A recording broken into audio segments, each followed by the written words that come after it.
आज हम बात करते हैं चक्कर आना, जिसको कि वर्टाइगो कहते हैं। Vertigo it's not a disease, it's a symptoms, है ना। वर्टाइगो कोई बीमारी नहीं है, ये लक्षण है। वर्टाइगो में जो इंसान है उसको ऐसा फील होता है कि वो खुद घूम रहा है या बाहर की चीज़ें घूम रही है। सर बहुत से चकराना शुरू हो जाता है और नौजिया होता है, जैसे कि उल्टी आ जाएगा, बैलेंस गड़बड़ होता है। इसको ही वर्टाइगो कहते हैं। ये बहुत ज़रूरी है कि वर्टाइगो क्यों आ रहा है, किस कारण से आ रहा है, इसको आइडेंटिफाई करना बहुत ज़रूरी है। ये बहुत से कारणों से हो सकता है, जिसमें कि सबसे पहला कारण है आँख, कान और ब्रेन और सर्वाइकल, तीनों और चारों का कोऑर्डिनेशन डिस्टर्ब हो गया, गड़बड़ हो गया, उसके वजह से चक्कर आना शुरू हो जाता है।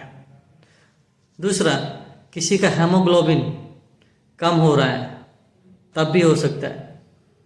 तीसरा, किसी का B12 लेवल कम है, उसकी वजह से भी हो सकता है चक्कर आ सकता है।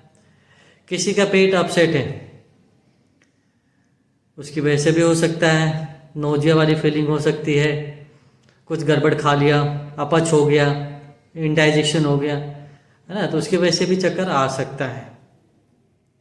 और कई केस में देखे गए हैं कि सर्वाइकल की वजह से भी हो सकता है। सर्वाइकल की जो वर्टिब्रा होती है उसकी अलाइनमेंट गड़बड़ होगी। सबसे मेन जो होता है C1, C2 और C0, ये तीनों लेवल पे कोई डिस्फंक्शन हो गया, अलाइन नहीं है अपनी जगह पे, तो चक्कर आ सकता है।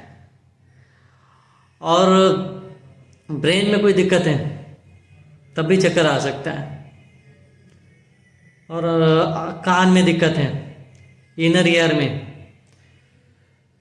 कोई दिक्कत है, उसमें भी उसकी वजह से भी चक्कर आ सकता है। तो डिफरेंट कॉज हैं जिसकी वजह से चक्कर आ सकते हैं।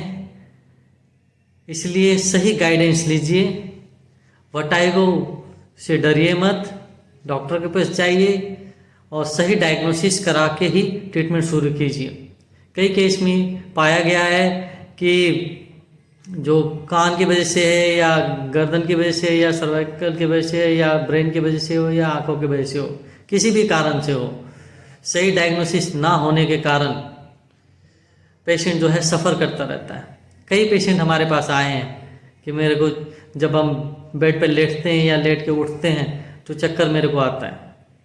ऐसे केसों में हमने कई पेशेंट को ठीक किया है, जो कि आइडेंटिफाई करने पे पाया गया है कि C0, C1 और C2 के डिस्फंक्शन की वजह से हो रहा है।